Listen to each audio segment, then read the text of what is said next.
Hey everyone, welcome back to Game Informer. My name is Suriel Vazquez. I am here with Javy Gwaltney. Hey everyone, what's up? And we are checking out Scanner Sombre. By Introversion Software. Yeah. Suriel, what other games did they do? So they've made a lot of, techno-focused sort of management sim, sort of like Uplink, Introversion, Darwinia, Multiwinia, Prison Architect, a lot of, high from above management of just other kinds of right. people. They're very sim strategy focused. Yeah. This game is unlike anything else in their catalog. It's a sort of first-person adventure in the vein of Gone Home and Dear Esther. Don't run away. Don't run away. I promise. I'm not running. I'm talking to our viewers. I'm talking to our viewers. If Gone Home or whatever bores you, this is more sci-fi and creepy and horror, and it's got a cool little hook that we're about to show you. Yeah, it does have a little bit of a Darwinian-looking feel here from the lights and sounds here. All right, so we've awakened in a tent. Yeah, this is the largest tent you can find at Walmart. Yeah, oh my gosh. This is more like a dome. This is the Thunderdome of tents. It's very well set up. Yeah, all right, so... Got a zoom button. Mm-hmm, yep. First aid kits. A bag that just says Sport on it, which is, it's the bag that I have. That's when you go to like Dick's in a dystopia, you know? Yeah, it's a nondescript, like, what do I need? I need my Sport. Yeah, not even sports. Sport. Yeah, just one. All right, so Total Darkness. Yeah. All right. And we're in a cave somewhere if you haven't picked up on that yet. I can. All right. Here's a nondescript headset that will take you into some sort of simulated reality. Yeah, I don't know if you know this, but this game is actually just a giant ad for Oculus. Oh, well... Yeah. I don't know if I feel comfortable advertising for advert. Anyway, you've got a scanner. All right. So this scanner is what helps you. It's a LiDAR, and what it does is it helps you build a path, like graph sort of a map. It does this. So do you see? Are you able to see the path ahead of you, or can you not progress unless you build the path? Oh no, you can progress. Like if somehow miraculously you can. Like the environment's just totally dark. Think of it if you have ever played the Unfinished Swan. I have not. It's basically like that mechanic where everything is invisible until you paint it. Okay. So and you paint the environment so you can see it, but it exists without you there. I'm guessing the color indicates proximity. Like red is much closer and blue is farther away. And blue is farther away. Oh, this is pretty cool looking. Yeah, this is pretty neat. And as you go further along, see, like, it's a matter of finding your way around. And while that might sound frustrating, and it might be a little at first initially, it starts to become really cool, especially when they combine it with puzzles and such. Right. Like, later on, there are bridges. Actually, I think we'll get to there in that segment, so maybe we'll see. Okay. But you also get upgrades and stuff. Is the do you have to hold down the mouse button the entire time? Nope, you do not. Okay, you can just toggle it? Yeah, you can toggle it. You can toggle it by clicking the center mouse button. All right, I'm glad that prompt finally went away after because 2 minutes. Yeah, because I'm dumb. Anyway, so let's go through here. Nice and see, you're literally just reconstructing the cave. Right. Yeah. You basically using echolocation. And yeah, in a way, yeah. All right. So you might be wondering, how do we get down here? And there's our first narrative tidbit. Nobody has been as deep as this for thousands of years. So how did you get? I mean, this seems like a pretty casual setup of just like, oh, I found a tent. I've pitched tent here in this random cave that no one's been in. All right, let's do it. Let's find this thing.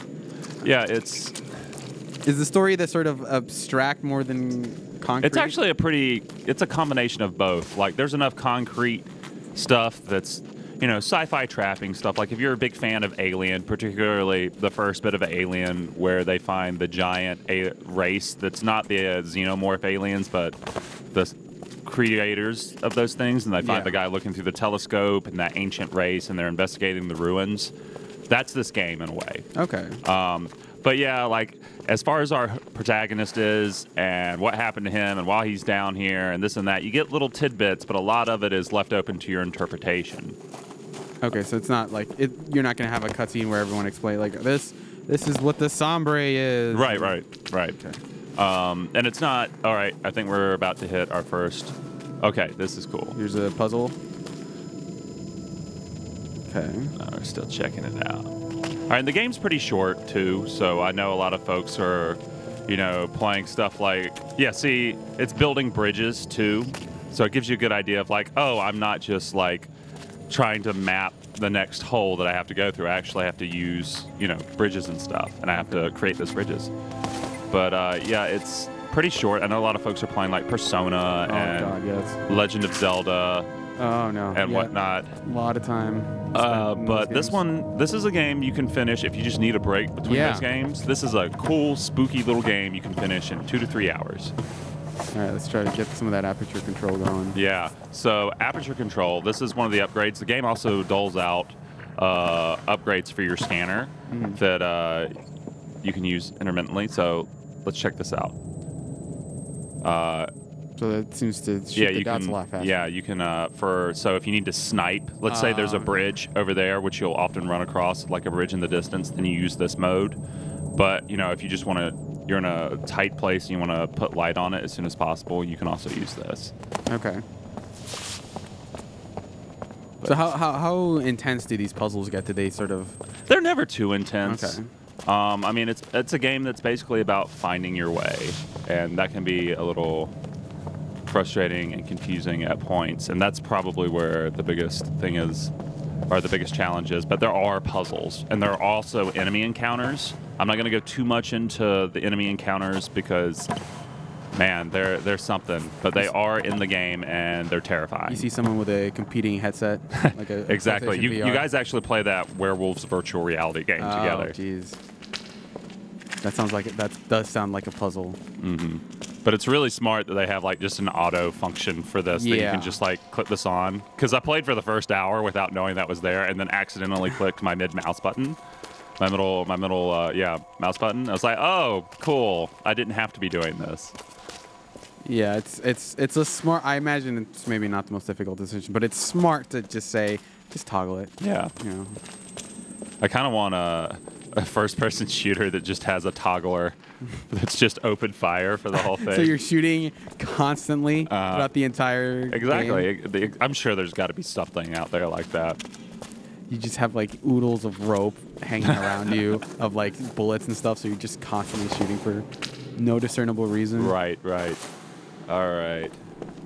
Every time you pick up an item and it has the cinematic thing where you grab it, the gun is still shooting. Like you just find a gun that won't stop shooting. Yeah, all right. And these cave structures get pretty big. Yeah, okay, here's the bridge thing. I was telling the first real sort of puzzle. So you can't cross that bridge until you... No, you can cross it. You just... If you were really lucky, you could cross it. Okay. But there's gaps in such a way... Yeah, you got to figure out which bridge is the thing here. And you do it by painting it. So paintbrush in a cave. That's this game. Okay. But see, like, and here I can show, like, you can die in the game. Yeah, let's just show it. All right. Nope. Yeah. So, the typical Gordon Freeman bone crack sound. And it takes you back to a checkpoint. Did you have a lot of trouble with that at all? Just sort of checkpoints? Oh, and it does this cool thing when you die, too, where it erases your progress in front of you, but you can still see it for a couple of seconds. Oh, that's pretty cool. Yeah, it's pretty neat. What were you asking? Did you have any problems with checkpoints or anything like that? Was it something where you... No, they're well placed. Okay. It even has track. It keeps track of your progress. Oh, okay. So we're already 7 from... We may as well finish it. Probably not. Oh. Okay, yeah. But the game's actually not too difficult. Like, unless you're just running dumb everywhere, you're not going to die that much. I died... Are you saying I'm going to die a lot? No comment. No comment. I died maybe twice. Okay. Yeah, that doesn't sound too bad. Yeah. But, like, oh, yeah, this bridge right here. No way we can cross it. So... I think the solution is we have to go up through here and go to another bridge. But also, you'll come across spooky structures from time to time, like, what the heck is this? Oh, yeah. Is this a sword? Is this a statue? And it's never really made clear. But that's kind of like the appeal. Like, I like how much of this, the balance between ambiguity and concrete stuff. Yeah, that's pretty. It's a nice conceit that I think fits in with the theme of like you are in a cave that you wouldn't be able to see in otherwise, so you kind of have to. This is the best you can do. Yeah, and as I said, upgrades. Obviously, we've already got one, but there are also other upgrades later on. I don't think we'll reach the map one, and that sounds kind of dorky to get excited about a map. but the map is really cool because it's like a 3D map that's constructed. Like you could pull out and get a look at the structure, and what you see is what you have created. So it's not just a boring sort of, oh, here's a map of this entire cave. It's a map that you're creating, and it sort of looks beautiful in a way. All right, so yeah, obviously, let's make sure. No rocket launcher upgrade. Yeah, no rocket launcher upgrade. So we're trying to head. And there is no combat. There are enemies that will hunt you. And you do, but it's not like hide in the shadows sort of amnesia stuff. It's closer to maybe inside. Oh, and here we go. A little spooky, Yeah. I am at least 7% spooked. Yeah. 7% spooked. But yeah, this sort of stuff happens. Like I'm not sure if they're hallucinations or like digital disturbance or what, but you will see things, memories of what happened here, and that's sort of tied up in the ambiguity thing again. Like, what am I experiencing here? But it's cool. All right, yeah, and they never did iron out all the glitches. Yeah. Now, the cool thing about that is like, okay, this guy's an unreliable narrator. So, are those glitches, or calibrations turn to ghost? Sounds like my Monday. Boo! Get out, Suriel. All right, see you. Bye.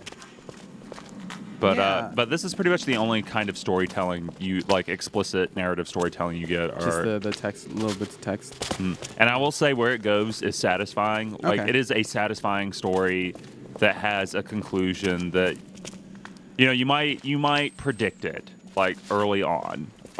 But that doesn't make like where it's going even, or where like the journey to get there less hectic or interesting. Like, it is always an interesting game. I didn't ever really feel frustrated.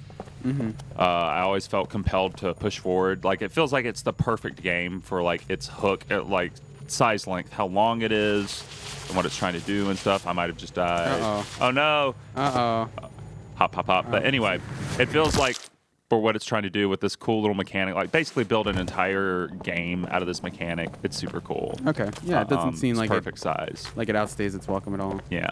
Okay. Yeah, I forgot it was this way we have to go. But yeah, obviously, you have to figure out your path, and sometimes that doesn't necessarily mean just scanning the environment and figuring out, oh, I have to navigate this hole. Sometimes you have to look at ledges and stuff. Okay, yeah, this is pretty cool. Like the idea of just not being 100% sure, as opposed to when you were jumping across bridges and stuff. Yeah, and it's I want to say it's a very unique game. The closest thing I've ever played to it. I know we brought up the Unfinished Swan, but this is basically for viewers who have played the Unfinished Swan. Imagine the Unfinished Swan, but as the opening section of Alien before they get off the planet. Okay. Like, that is what this game is to me. And I'm a huge Alien fan, and I love sort of those sort of horror-y type experiences that deal with sci-fi and the unknown. Sort of stuff based in Lovecraft's more interstellar works, or more sort of spacey works. Yeah, I really do like the look of this. It's a beautiful game. Painting everything, and it's an odd combination of beauty and horror. Yeah. Which is really hard to pull off, I feel like. All right. Yeah, I think. Yep, more ledge. Okay. All right, so I think this has been a pretty good look at Scanner Sombre. Let's get the first. Okay. Or this upgrade. All right. I want to just see if it's. Okay, let's see a cool thing. Yeah, let's see a cool thing. If it's what I'm thinking. Yeah, burst scan. Okay. This is cool. Fire off.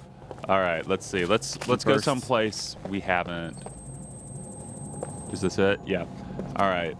So what burst scan does is this. All right, let's emerge into the darkness here. And you see, you have a little charge meter. Ooh, this is just... That's rad, right? That is pretty cool. That's pretty I love the way the dots are all arranged in like a perfect grid. Yeah. When you do that. That's cool. Yeah, and there's just... And that mechanic is so enjoyable. Just like, yeah. It's such a dorky thing too. It's very 1995 loading screen or idle screen when you leave the computer. It comes back and you see all the dots populating as you come back. Yeah, let's do it a couple more times. Just, oh, that is very cool. Yeah. And you can also look back and see, if you want an overhead view later, you get the map upgrade and you can pull out and look. But also, like, you can look back and see your progress, like, all the way through. Okay. So it's pretty cool. And it's a good way of, like, showing that, you know, helping you not get lost. It's a pretty tightly designed game. And it's not for everyone. Just FYI. I hope that's been obvious at this point. Yeah. Like, if you're watching this and everything you've seen so far just doesn't stick with you, you do not need to play this game. Yeah. It's not action-packed. It's, you know, it's not really super puzzly. It's more about finding your way through the darkness, but it's creepy. You get cool little upgrades and sort of they're doled out Metroid style almost. But yeah, I love it. I dig it. It feels like a short interactive horror story. So if you like horror, if you like sci-fi, if you like first-person exploration games, definitely check this out. Yeah. I feel like this is under the radar for a lot of folks. And Introversion makes some great games, too. Like, if you haven't played Prison Architect or... Darwinia. you should definitely check those out if those are your genres. But I think that's a good look at what this game is. But we'll leave you with one more burst. All right. Burst us. Let's burst out of here. Later, everyone. Bye. See you next time.